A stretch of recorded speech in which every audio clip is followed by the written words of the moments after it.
Hey, what's up, all of you beautiful subscribers? Welcome back to the Chapple Show. So we got another billionaire entrepreneurship investing video for you. We're going to cover Elon Musk today and some of the tips that he likes to give to young entrepreneurs for investing in entrepreneurship, and also some of the stuff that he used to build, I guess, technically 5 massive companies, but he currently has 3 in Tesla, Spacex, and Solar City. But he also built PayPal with Peter Thiel, although they merged. That's a different story. We're not going to talk about that. And Zip2 he also built. But anyways, what are some of his tips that he would give to younger people?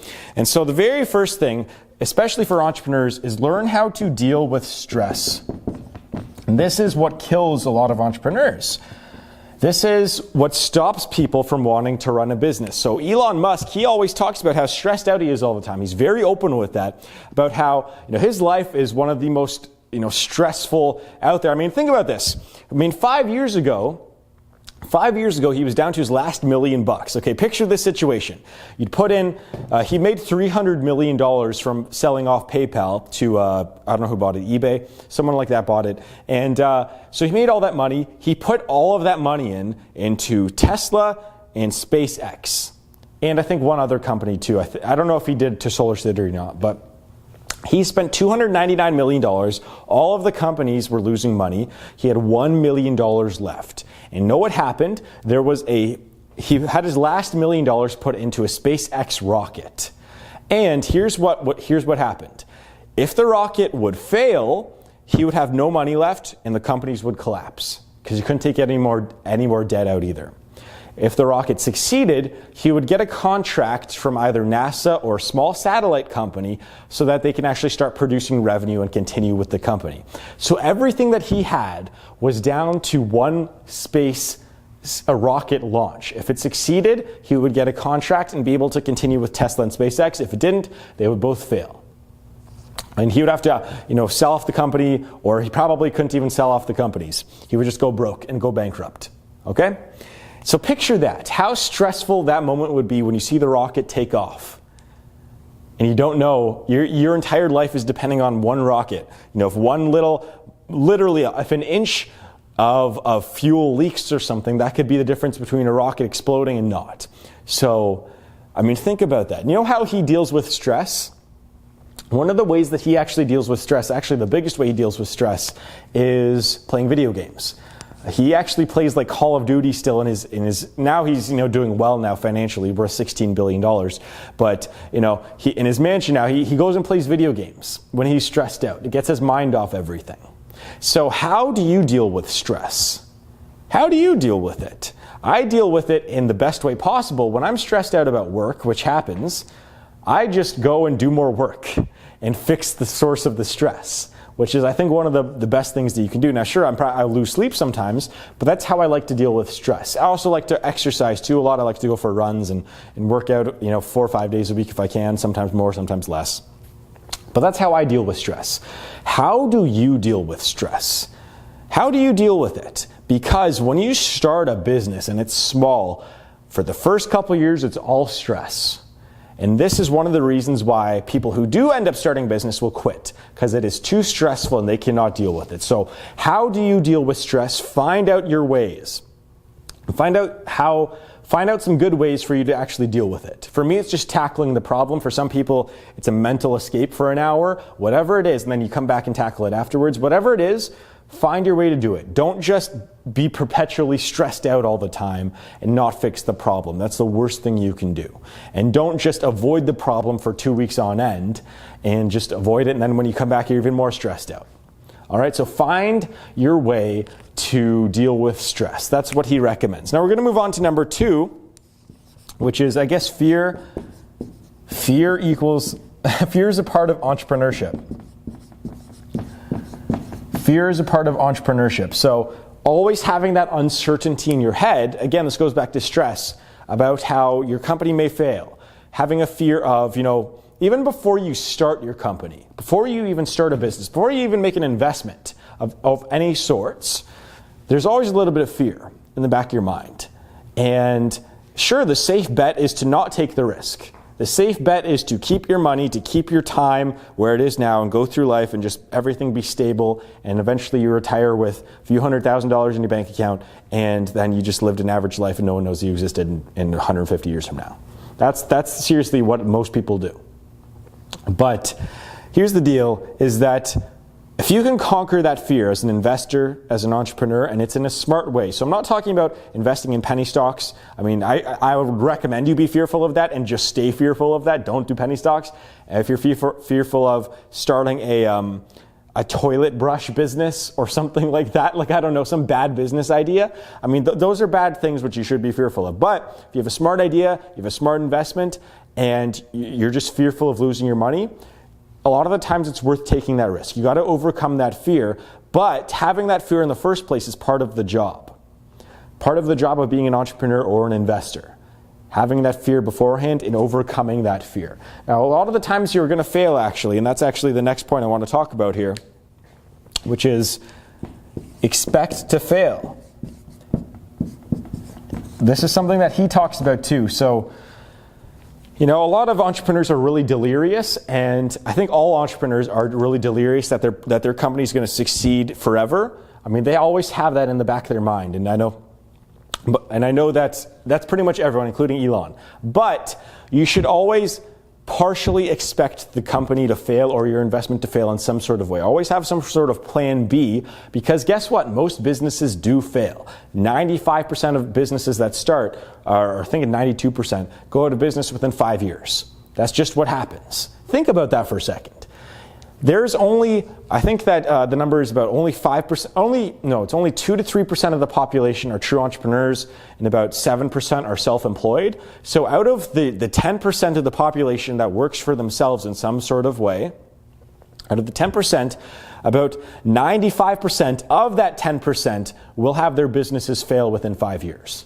Think about that, of the small percentage of people that actually squeak through. So we're talking only 0.5% of the entire only 0.5% of the entire population has a business that will succeed past 5 years.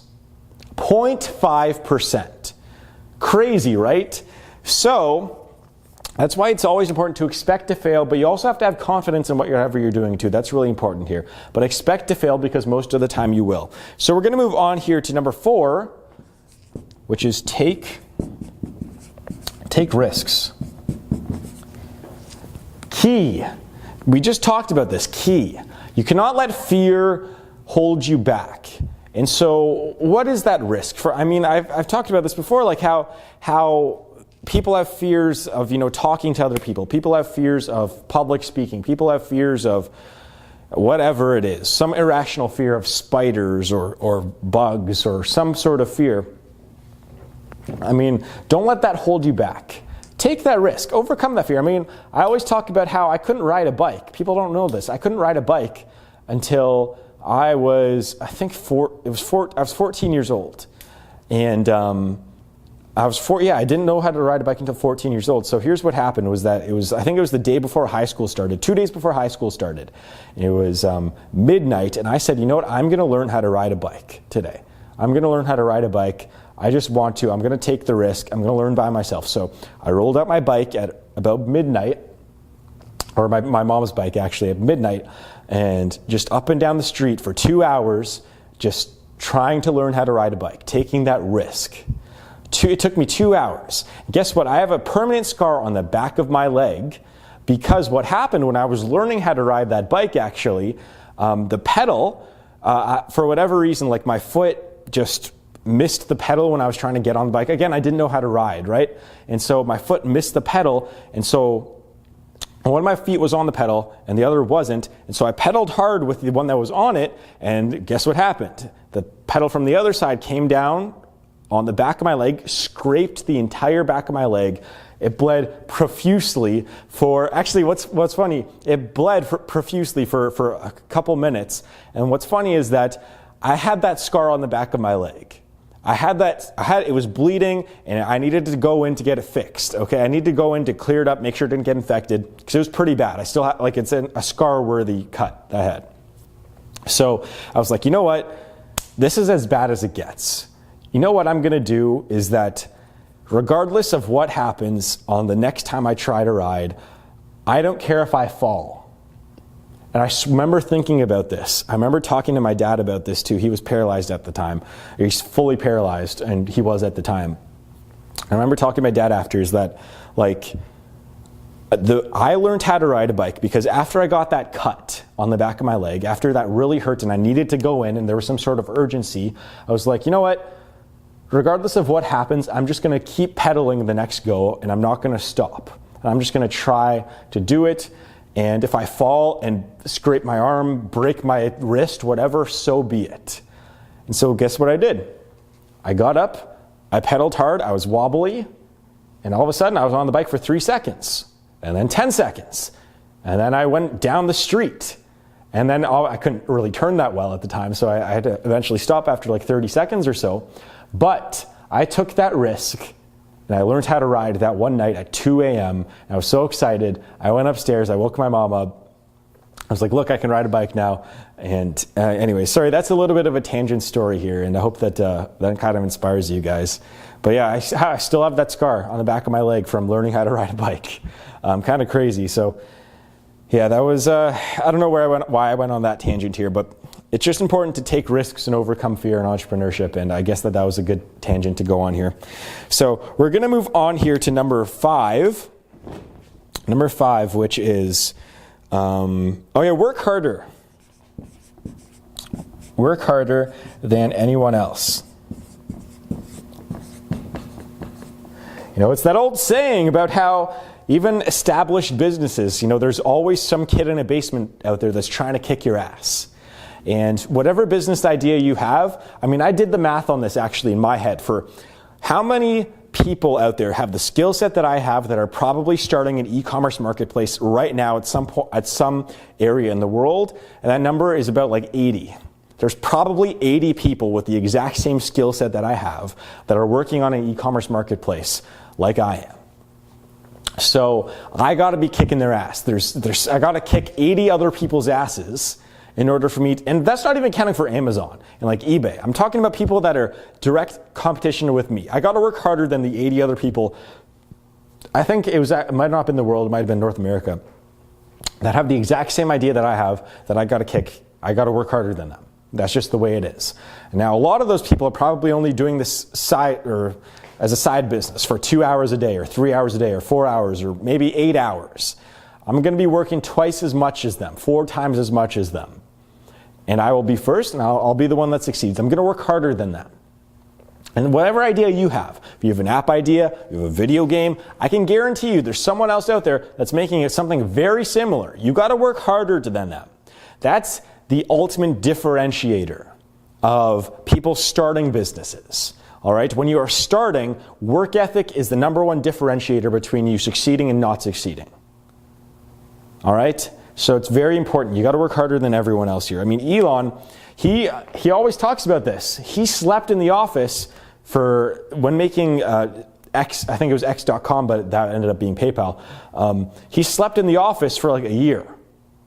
And that's what he slept in the office and just would code all day, and that's what he would do. Sounds similar to what I'm doing right now. Except I sleep in the office, I think, 50% of the time right now. I don't know, somewhere around there. Anyways, we're going to move on here to number 6. Number 6 is, passion. You hear this a lot from entrepreneur videos, but you got to be passionate about what you do.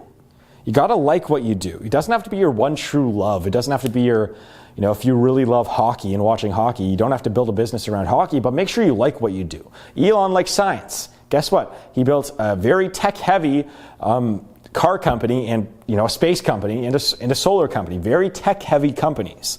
Why? Because he likes science. He didn't go into an oil field and start an oil company.